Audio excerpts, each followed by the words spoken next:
Is what's up? I hope you are doing fine. This is me, Mir Wahid, and today I am going to start the next lecture of art and architecture, or you can say art and culture. Already मैंने जो start किया है मैंने start किया है from Indus valley civilisation. उसके बाद मैंने मौर्यन पीरियड के बारे में बताया था, उसके बाद पोस्ट मौर्यन पीरियड के बारे में।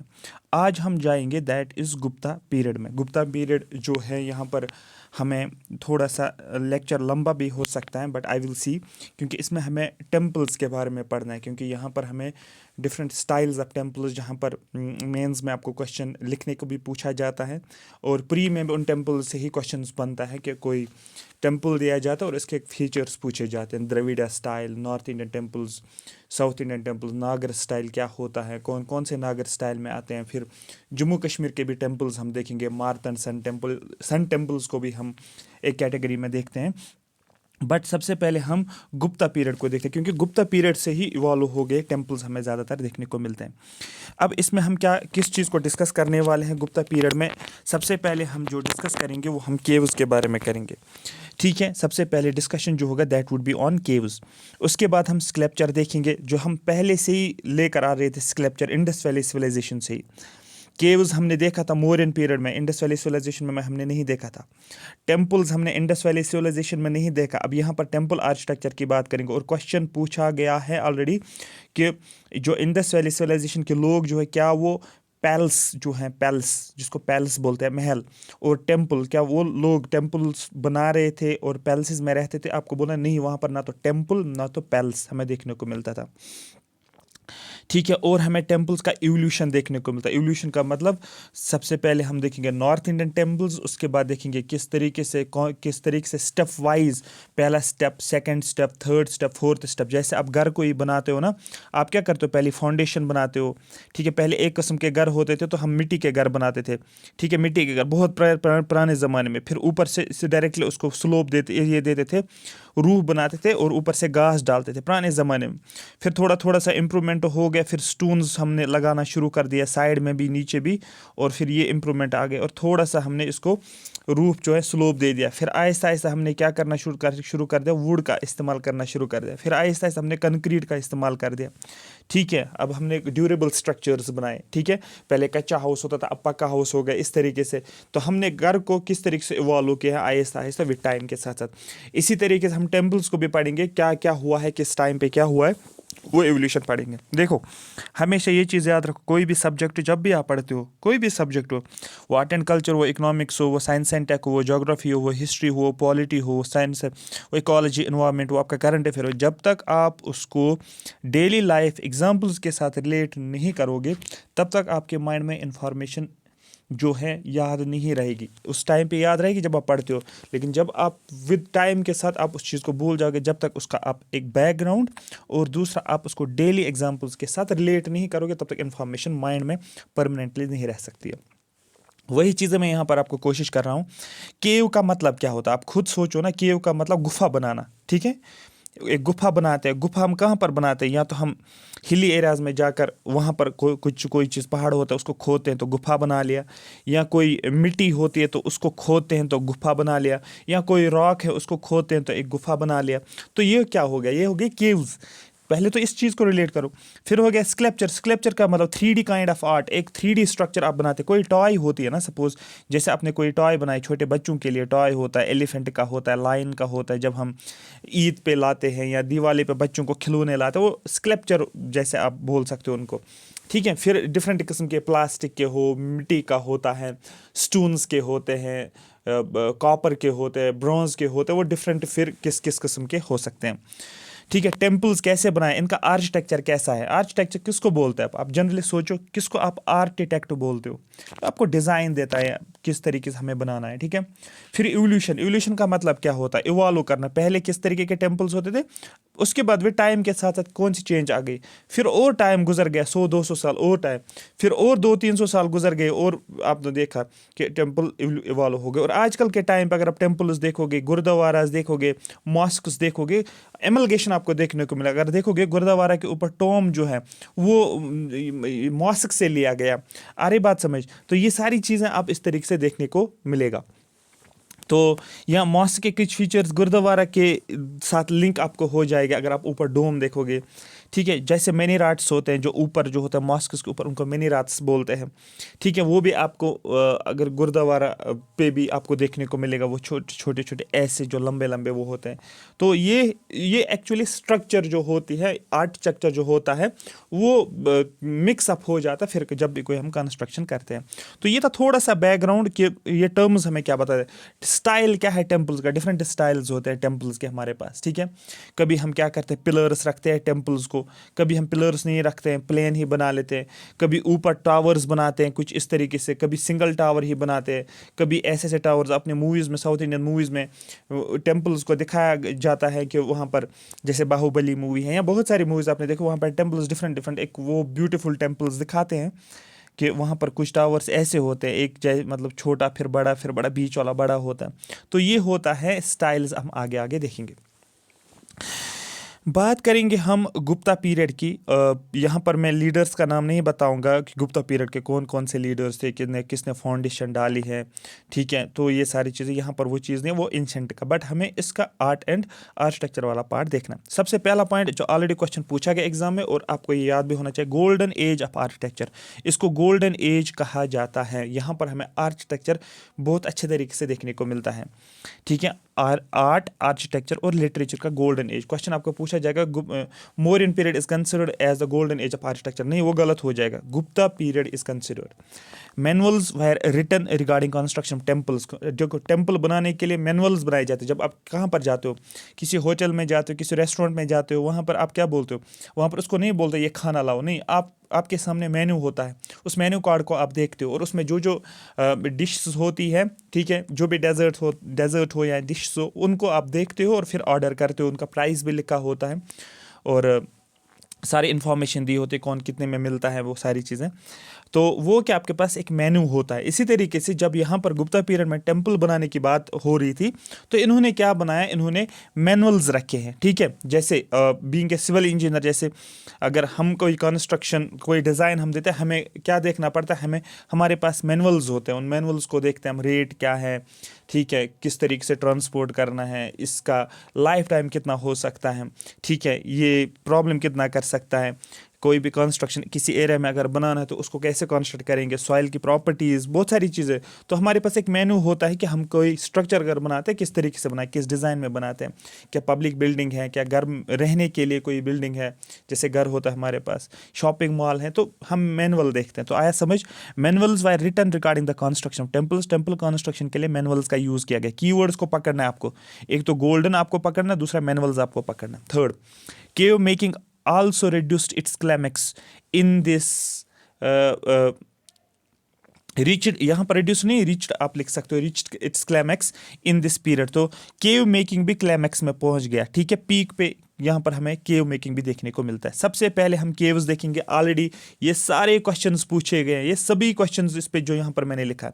सबसे पहले केव्स हम देखेंगे अजंता केव, उसके बाद हम देखेंगे एलोरा केव, उसके बाद बाग केव, नासिक केव, जूनागढ़ केव, रावण छाया केव। एज इट इज़ पता होना चाहिए, अजंता, एलोरा, बाग, नासिक, जूनागढ़, रावण छाया केव। बार बार रिपीट करोगे तब जो है आपको याद रहेगा, ये आपको रिपीट करना 2-3 बार बोलना है इनको, सो दैट आपके टंग पे ये चीज़ें चलती रहेंगी। मैंने क्या लिखा, WH ऊपर लिखा मैंने, WHS मतलब वर्ल्ड हेरिटेज साइट्स हैं।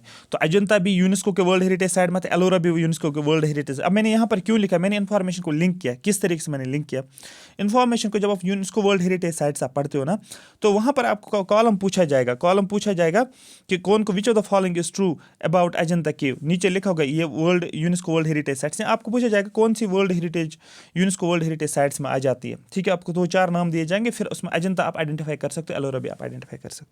तो एक एक करके इन केव्स को देखना है, हमें डिटेल में देखना है, कि इसलिए मैंने बोला इसको गोल्डन एज ऑफ आर्किटेक्चर कहा जाता है।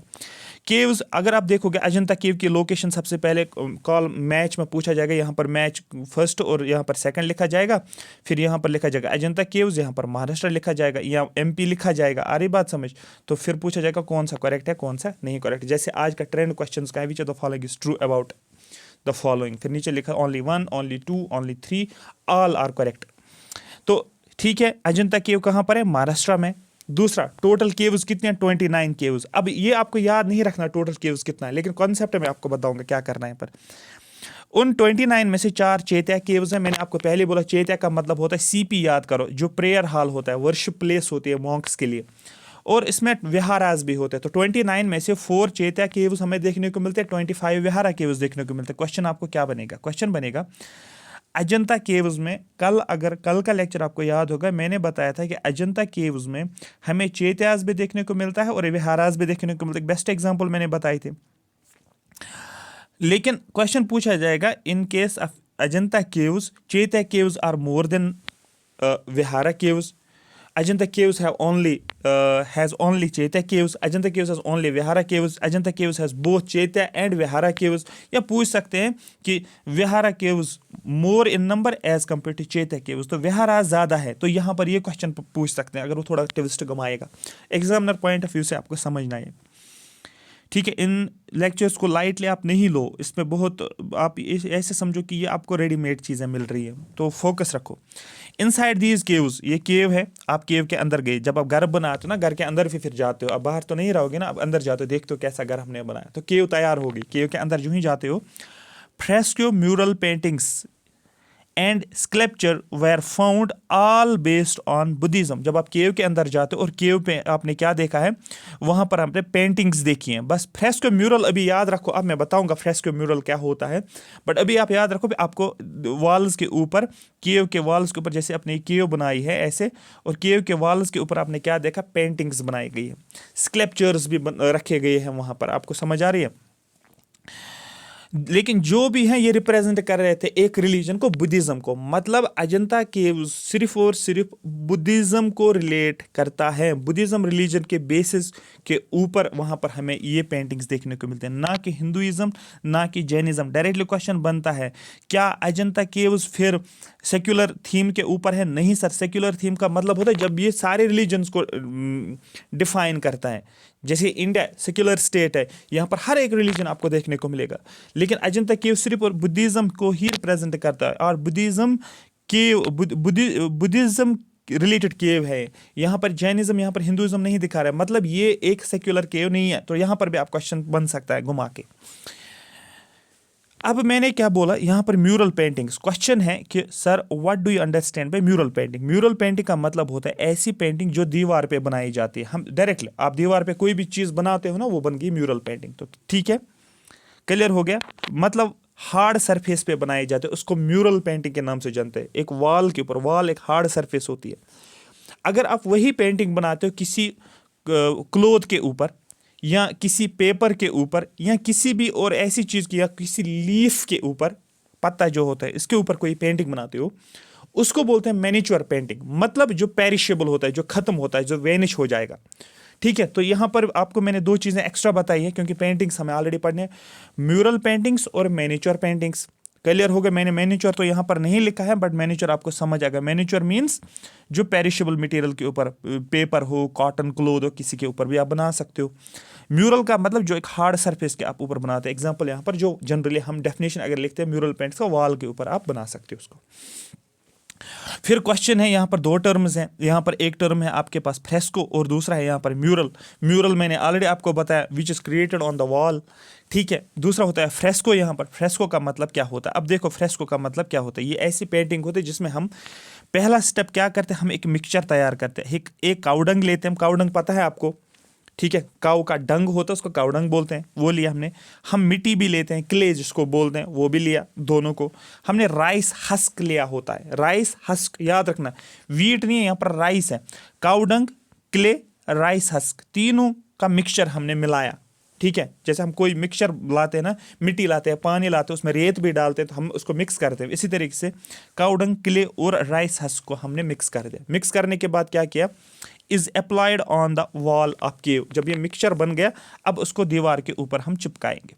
तो लगा लिया मैंने दीवार के ऊपर। ध्यान से देखोगे इसको, अगर ये चीज़ें आपको समझ आ गई ना, तो आपके लिए मतलब ये इजी हो जाएगा। ये मैंने वॉल के ऊपर इस पेस्ट को लगा लिया जो मैंने ये मिक्सचर बनाया। अब second step, lime plaster is done. अब हम क्या करते हैं, लाइम को लाते हैं। ठीक है, लाइम को लाते हैं और उसका क्या करते हैं, लाइम प्लस्टरिंग करते हैं। तो ऊपर से हमने इस लाइम प्लस्टर को लगा लिया, पहले मिक्सचर को चिपका दिया किसके ऊपर, दीवार के ऊपर, उसके बाद उस मिक्सचर के ऊपर हमने लाइम को लाया, ठीक है। उसके बाद थर्ड स्टेप, तीसरा स्टेप, इमेजेस क्रिएटिंग। अब इस लाइम के ऊपर हमने कोई इमेज बना ली, जैसे कि मैं कोई इमेज बनाता हूँ यहाँ पर, सपोज मैं ऐसे एक इमेज बनाता हूँ, ये मैंने इमेज बनाया 8 का, ठीक है, तो मैंने इमेज बनाई। Fourth step, colours are filled. अब मैं क्या करता हूँ, इस इमेज के ऊपर मैं क्या करता हूँ, कलर्स को फिल करता हूँ। कौन सा कलर फिल करेंगे, देखते हैं कौन सा कलर। तो यहाँ पर इस इमेज के ऊपर मैंने ये येलो कलर चिपका दिया। 4 स्टेप्स आप देखोगे, एक सबसे पहले आप मिक्सचर, दूसरा आप लाइम प्लस्टर, थर्ड आप इमेज, चौथा आप कलर भरोगे, और ये हो गया आपको फ्रेस्को, इसको बोलते हैं। अब ये हो गया फ्रेस्को। फ्रेस्को में ये 4 स्टेप्स हो गए। म्यूरल मतलब हो गया जब आप दीवार के ऊपर बनाते हो। अब फ्रेस्को म्यूरल क्या होता है, the initial mixture absorbs the colour.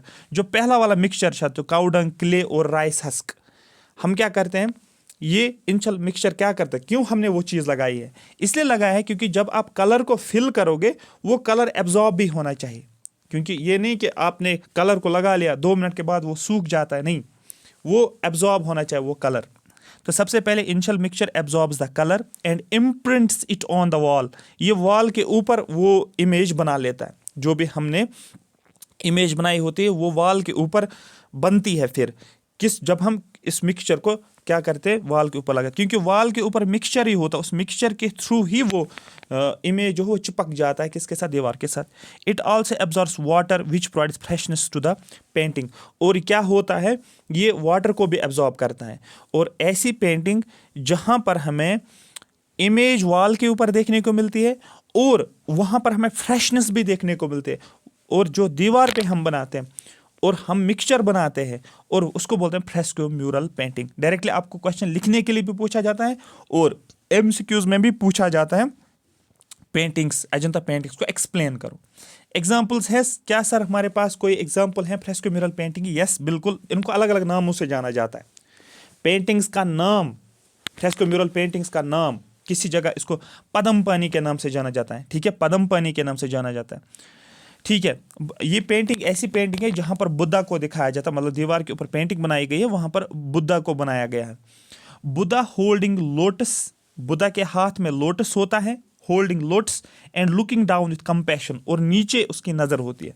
हाथ में लोटस होता है, एक ऐसी इमेज बनाई गई है जहां पर बुद्धा, उसके हाथ में लोटस होता है और वो उसकी आईज नीचे होती है, मतलब वो नीचे की तरफ देख रहा होता है, लुकिंग डाउन विथ कंपैशन। और इसी इमेज को हमने नाम दिया है अवलोकितेश्वरा, और इसको पदम पानी के नाम से भी जाना जाता है। क्वेश्चन ऑलरेडी यूपीएससी में पूछा गया है, which the following is true about Padmapani. नीचे लिखा, उसको टिक करना था अवलोकितेश्वरा, बस बात खत्म। क्वेश्चन में बाद में दिखाऊंगा। तो ये तो पहली एग्जांपल मैंने फ्रेस्को म्यूरल पेंटिंग की पहली एग्जांपल पदम पानी। क्वेश्चन आपको पूछा which of the following story about Padmapani, Buddha holding lotus, Buddha holding thunderbolt. तो आपको याद रखना बुद्धा होल्डिंग लोटस। अगर बुद्धा लोटस हाथ में, उसके हाथ में लोटस, वो क्या रिप्रेजेंट करता है, वो रिप्रेजेंट करता है कंपैशन। बस इतना आपको याद रखना है। दूसरा वज्रापानी, दूसरी इमेज का नाम वज्रापानी। वज्रापानी मतलब यहाँ पर आप बोल सकते हो फ्रेस्को म्यूरल पेंटिंग बनाई गई है। तो ये पेंटिंग हमें क्या दिखाते हैं, बुद्धा होल्डिंग ए वज्रा, ये वज्रा है। वज्रा का मतलब थंडर बोल्ट हाथ में पकड़ा है, थंडर बोल्ट हाथ में, पदम पानी में लोटस हाथ में और वज्रा पानी में थंडर बोल्ट हाथ में, ठीक है। थर्ड होता है मैत्रिया। मैत्री का मतलब क्या होता है, बुद्धा फ्यूचर, इसको नाम बोला जाता है फ्यूचर ऑफ बुद्धा या बुद्धा फ्यूचर, ठीक है। थर्ड 3 हो गए। चौथी एग्जांपल मंजूश्री। मंजूश्री का मतलब बुद्धा ऑफ विजडम, ये रिप्रेजेंट करता है बुद्धा ऑफ विजडम। मैन, आप याद रखो, मैन एक आदमी बहुत वाइज था, तो याद रखने के लिए, क्योंकि ये डायरेक्टली आपको क्वेश्चन बनते हैं, ये डायरेक्टली क्वेश्चंस पूछे जाते हैं कौन क्या रिप्रेजेंट करता है। पदम पानी रिप्रेजेंट्स कंपैशन, पदम पानी में लोटस होल्ड होता है, वज्रा पानी represents Thunderbolt, Maitreya represents future Buddha जिसको आप बोलते हैं, मंजूश्री जो होता है ये विजडम, बुद्धा का विजडम दिखाता है। और एक और एग्जांपल डाइंग प्रिंसेस और फ्लाइंग अप्सरा। अब question, which of the following is a fresco mural painting. नीचे 4 ऑप्शन होंगे, 3 में से 3 नहीं होंगे फ्रेस्को म्यूरल पेंटिंग, एक आंसर आपको होगा जो कि फ्रेस्को म्यूरल पेंटिंग का मतलब क्या है। आपको फ्रेस्को म्यूरल पेंटिंग का लिस्ट पहले तो पता होना चाहिए। या विच of the following is not A fresco mural painting. 4 options दिए गए हैं और फिर आपको पूछे कौन सा नहीं है, तो 3 आपको पता होने चाहिए ना, फिर तभी आप एलिमिनेट कर सकते हो। ठीक है, ये भी क्लियर हो गया। फ्रेस्को म्यूरल पेंटिंग और एग्जांपल्स में मैंने बताया। तो अजंता केव आपका कंप्लीट। अगर आपको लिखने के लिए भी बोला जाता है राइट इस नोट ऑन अजंता केव, और कहीं से भी केव्स के ऊपर क्वेश्चन पूछा जाता है गुप्ता पीरियड के ऊपर या केव्स के ऊपर, आप डायरेक्टली अजंता केव्स को डायरेक्टली छाप सकते हो। नेक्स्ट केव एलोरा केव। एलोरा केव क्या है? महाराष्ट्र में है। अजंता केव भी कहाँ पर था? महाराष्ट्र में। अजंता केव भी यूनेस्को वर्ल्ड हेरिटेज साइट है, एलोरा केव भी यूनेस्को वर्ल्ड हेरिटेज साइट है। दोनों में सेम क्या है? ये 2 पॉइंट्स, एक महाराष्ट्र यूनेस्को तो आपको ईजी हो जाएगा। लेकिन यहाँ पर केव्स ज़्यादा हैं, 34 केव्स हैं। ये आपको याद नहीं रखना है 34 केव्स हैं, लेकिन ये केव्स जो हैं यहाँ पर हमें ये बिलोंग करती है हिंदुइज्म से भी, ये बुद्धिज़्म से भी और जैनिज़्म से भी। तो सबसे ज़्यादा हिंदू केव्स हमें एलोरा केव्स में देखने को मिलता है, हिंदुइज्म को रिलेट करती है, और उसके बाद बुद्धिज़्म, उसके बाद जैन। क्वेश्चन है कि जो अजंता केव्स थी वो किसको रिप्रेजेंट कर रही थी? वो उसकी थीम जो थी वो बुद्धिज़्म के ऊपर था। लेकिन एलोरा केव्स में ऐसा नहीं है। एलोरा केव्स में जैनिज्म, बुद्धिज्म, हिंदुइज्म। मतलब क्या है? मतलब ये है कि एलोरा केव रिप्रेजेंट सेक्युलर थीम। ये डायरेक्टली क्वेश्चन पूछा, क्योंकि मैंने यहाँ पर पॉइंट ऑलरेडी ऐड किया है, मतलब ये कहीं ना कहीं पर पूछा गया है, जो मैंने नोट्स में पहले नहीं डाला था, उसके बाद इसमें यहाँ पर ऐड हो गया सेक्युलर थीम के ऊपर। क्लियर हो गया? ऐसी कोई एग्जाम्पल है हमारे पास जहां पर हमें देखने को मिलेगा? यहां पर जहां पर आप देखोगे कैलाशनाथ टेम्पल, ठीक है, कैलाशनाथ टेम्पल में हमें क्या देखने को मिलता है? एलोरा केव, ठीक है। कैलाशनाथ टेम्पल अगर याद रखोगे, it is a monolithic structure. Directly question पूछा जाता है कैलाशनाथ टेम्पल। अगर क्वेश्चन आपको पूछा जाए कैलाशनाथ टेम्पल, आपको डायरेक्टली बोलना है कि हमें एलोरा केव में जब जाओगे आपको कैलाशनाथ टेम्पल देखने को मिलेगा। It is a monolithic structure. मानो का मतलब क्या होता है? सिंगल स्ट्रक्चर, एक बड़े से चट्टान से बनाया गया है या एक सिंगल स्ट्रक्चर बनाई गई। Ellora cave is considered as architectural wonder of India. Ellora cave उसको बोला जाता है कि ये आर्किटेक्चरल वंडर है। जैसे हम बोलते हैं ना 7 वंडर्स ऑफ द वर्ल्ड, इस तरीके से एलोरा केव को आर्किटेक्चरल वंडर कहा जाता है of India, because of top down approach of construction. क्योंकि यहाँ पर हमें क्या देखने को मिलती है? यहाँ पर जो हमने कैलाशनाथ टेम्पल बनाया है, हमने ऊपर से खोदा है उसको और ऊपर से हमने कंस्ट्रक्शन स्टार्ट किया। नहीं तो आप क्या करते हो? नीचे से सामने से खोदते हो ना, तो आप ऊपर से इसको क्या करते हो? टॉप डाउन अप्रोच कंस्ट्रक्शन में आप यूज करते हो। क्वेश्चन है कैलाशनाथ टेम्पल बनाया किसने? ये कृष्णा फर्स्ट ने बनाया। ये भी क्वेश्चन पूछा गया। क्वेश्चन पूछा जाएगा कैलाशनाथ टेम्पल, यहाँ पर देखो के से कैलाश और के से कृष्णा, और ये किस डायनास्टी से था? ये किस डायनास्टी का किंग था? आपको बोला ये राष्ट्रकूटा किंग था, राष्ट्रकूटा किंगडम से, ठीक है। अपने आप में ये सारे क्वेश्चन हैं। थर्ड केव, बाग केव, कहाँ पर है? एमपी में। सबसे पहला क्वेश्चन, एमपी कहाँ पर है? एक एमपी में किस जगह है? आपको बोला इंदौर में। अगर इंदौर याद नहीं रखोगे, एमपी रखो, क्योंकि क्वेश्चन कैसे बनेगा आपको? यहाँ पर आपको क्वेश्चन पूछा जाएगा केव्स, और यहाँ पर आपको पूछा जाएगा लोकेशन। यहाँ पर क्या लिखा जाएगा? एक साइड से आपको लिखा जाएगा सबसे पहले अजंता केव, उसके बाद एलोरा केव, उसके बाद बाज केव या बाग केव। उसके बाद आपको क्या पूछा जाएगा? ये एमपी में है, ये महाराष्ट्र में है, और ये एमपी में है। नीचे लिखा जाएगा विच of the following is true? Only 1, only 2, all 3, या चौथा होगा 2 and 3। आपको क्या बोलना? 2 and 3 करेक्ट है। ओनली 2, सिर्फ 2 करेक्ट है। जो आजकल का ट्रेंड क्वेश्चंस का है ना, वैसे ही पूछा जाता है। क्वेश्चन कैसे? वही मैं क्वेश्चन इसको क्रिएट कर रहा हूँ। ओनली 1, ओनली 2, ओनली 3, बस ये हो गया। अब क्योंकि यहाँ पर 3 ऑप्शंस हैं, यहाँ पर 3 में स्टेटमेंट्स मैंने बनाए। अब आप क्या बोलोगे? कौन सा ठीक है? आप बोलोगे सिर्फ ओनली 2 करेक्ट है। ओनली 2 मतलब ये नहीं कि सेकंड ऑप्शन करेक्ट है, मतलब इन 3 में से 2 करेक्ट है। 2 करेक्ट है। कौन कौन सा करेक्ट है? पहला तो करेक्ट है ही नहीं, तो पहला वाला एलिमिनेट हो गया, ये तो है नहीं। तो थर्ड ऑल 3 नहीं है, ऑल 3, सॉरी यहाँ पर ऑल 3 में लिखता हूँ। ऑल 3 नहीं आएगा, क्योंकि पहला जब गलत है तो ऑल 3 तो नहीं आएगा, तीनों के 3 तो करेक्ट नहीं है। तो ऑटोमेटिकली कौन सा ऑप्शन बनेगा? सेकंड वाला ऑप्शन बनेगा। और आपको पता है एलोरा महाराष्ट्र में और बाग जो एमपी में, अगर यहाँ पर भी महाराष्ट्र होता तो ऑल करेक्ट होते। तो ये होता है एक सिंगल इन्फॉर्मेशन। आप क्वेश्चन कैसे कर सकते हो? सिर्फ आपको अगर एक कीवर्ड पता होता है, आप क्वेश्चन को कर सकते हो। थर्ड, अच्छा ये हो गया। हाँ, अब नेक्स्ट जो है that is Bagh cave, MP में है। अब क्वेश्चन है ये केव्स जो हैं बाग केव, ये किस रिलीजन को बिलोंग करते हैं, किस थीम के ऊपर? आपको बोला बुद्धिज्म। जैसे हमारे पास यहाँ पर देखो कंपैरिजन अगर देखोगे ना अजंता केव, इसमें अजंता केव सभी के सभी केव्स बुद्धिज्म से बिलोंग कर रही थी। बाग केव्स में भी सभी के सभी केव्स बुद्धिज्म से बिलोंग कर रहे हैं। ये इंपॉर्टेंट है यहाँ पर, ठीक है। ऐसी कोई एग्जाम्पल बताओ जहाँ पर हमें देखने को मिलेगा। आपको बोला रंग महल, जब आप देखोगे वहाँ पर हमें सारी जो है क्या बोलते हैं इसको, बुद्धिज्म से बिलोंग करते हैं। रंग महल हमें बाग के में हमें देखने को मिलेगा। ठीक है, रंग का मतलब क्या होता है, कलर्स। महल का मतलब क्या होता है, पैल्स। तो पैल्स ऑफ कलर्स इसको बोला जाता है। ये सिमिलर है अजंता केव के ऊपर। ठीक है, बिल्कुल जैसे अजंता केव है वैसे ये भी है। आपको मैंने ये भी बोला है कि यहाँ पर बुद्धिज्म थीम्स के ऊपर, ये भी बुद्धिज्म थीम्स के ऊपर। ठीक है, तो ये क्वेश्चन पूछा गया है, which of the following caves are similar to each other, और यू कैन से क्वेश्चन पूछा जाएगा Ajanta caves are similar to, आपको बोलना है बाग केव्स। और नीचे लिखा भी है उसमें ऑप्शन, क्या नाम है इसका यार, एलोरा केव्स। तो आपको एलोरा नहीं करना था, 4 ऑप्शन थे, ऊपर लिखा था Ajanta caves are similar to, आपको बोलना बाग केव्स। ठीक है, मैंने ये पॉइंट यहाँ पर डाला जो ऑलरेडी मेरे नोट्स में नहीं था, बाद में मैंने इसको यहाँ पर ऐड किया। 4th केव जो है दैट इज नासिक केव। नासिक केव ये कहाँ पर है, महाराष्ट्र में। देखो मैंने अभी एमपी और महाराष्ट्र की बात की, इनमें से 3 केव्स मैंने महाराष्ट्र की ही बताई है। तो कभी आपको क्वेश्चन पूछा जाएगा, कंफ्यूज अगर हो जाओगे तो मैक्सिमम गुप्ता पीरियड के केव्स महाराष्ट्र में ही आपको देखने को मिलेगी। उसमें से एक जो है बाग केव जो एमपी में है, बट बाकी ऑलमोस्ट जितने चारों में से 3 है। Nashik is known as city of lakes, इसको सिटी ऑफ लेक्स के नाम से भी जाना जाता है। ये भी सभी बिलोंग करते हैं बुद्धिज्म को, ये इंपॉर्टेंट है, ये भी बुद्धिज्म को बिलोंग करे। तो दैट मीन्स महाराष्ट्र में, सॉरी क्या बोलते हैं उसको, मैक्सिमम केव जो होते हैं वो बुद्धिज्म से ही बिलोंग करती है। ठीक है, द ट्रम्बिक रेंज हिल्स इन नासिक, ये हमें कहाँ पर देखने को मिलता है, ट्रम्बिकेश्वर जो आप बोलते हो, ट्रम्बिक रेंज। ठीक है, one of the Shiva jyotirlinga is situated in Trimbak. ठीक है, ट्रम्बेक इसको बोलते हैं ट्रम्बिकेश्वर। तो शिव ज्योतिर्लिंगाज है टोटल 12 शिव ज्योतिर्लिंगाज है। डायरेक्टली क्वेश्चन पूछा जाता है, 12 के नाम आपको पता होने चाहिए। फिर क्वेश्चन पता है कैसे पूछा, which of the following is not a Shiva jyotirlinga. तो जब 12 के नाम आपको पता होंगे ना, तो आप एक को एलिमिनेट कर सकते हो। ठीक है, तो ये इन्फॉर्मेशन जो आपको बाय हार्ट होनी चाहिए, कुछ चीज़ें जो मैं आपको ऑलरेडी बता रहा हूँ।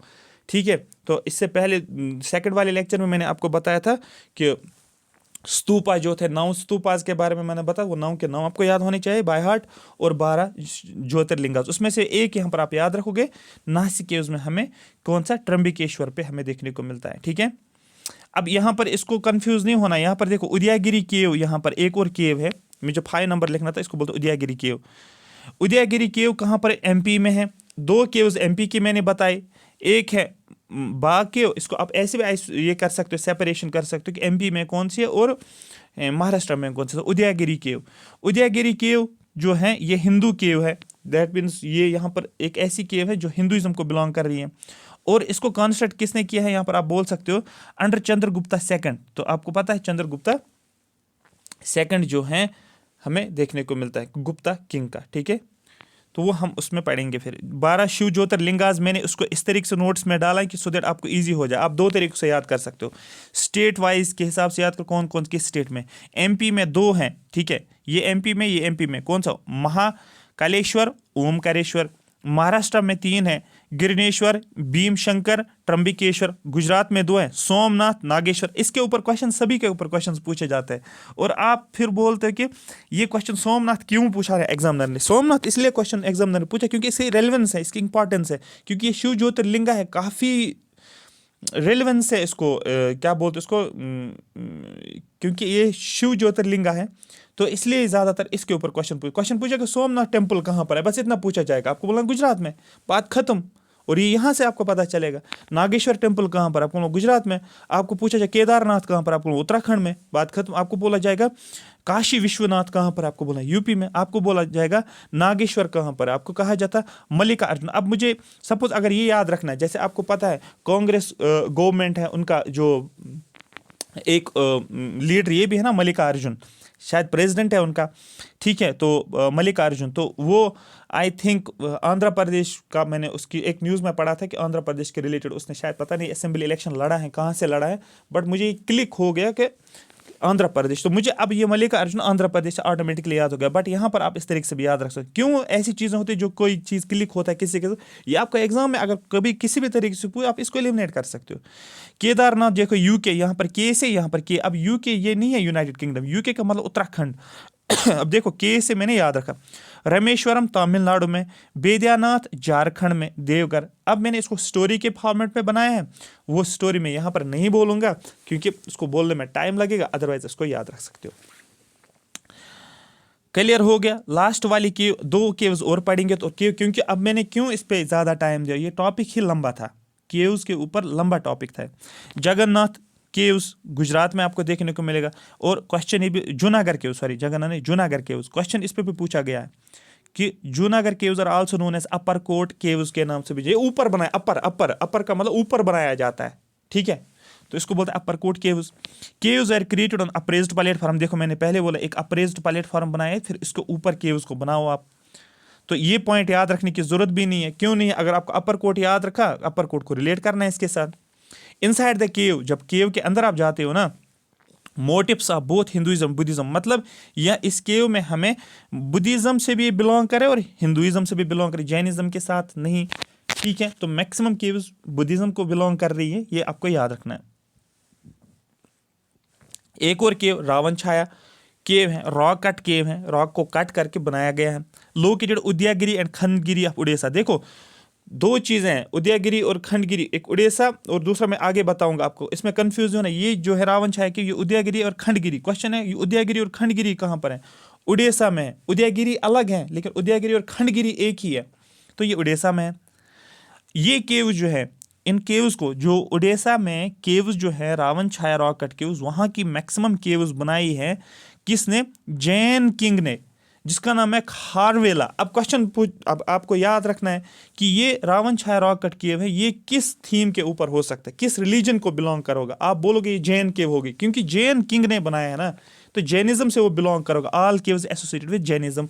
ये भी इस तरीके से टॉपिक्स को लिंक करना है आपको, ये आपके लिए इजी होता है। हर वर्ड याद नहीं करना होता, हर सेंटेंस याद नहीं करना होता, बट लिंक करना होता है कि हाँ, अगर बनाया है जैन किंग खारवेला ने, तो दैट मीन्स ये सभी जैनिज्म को ही बिलोंग कर रहे थे।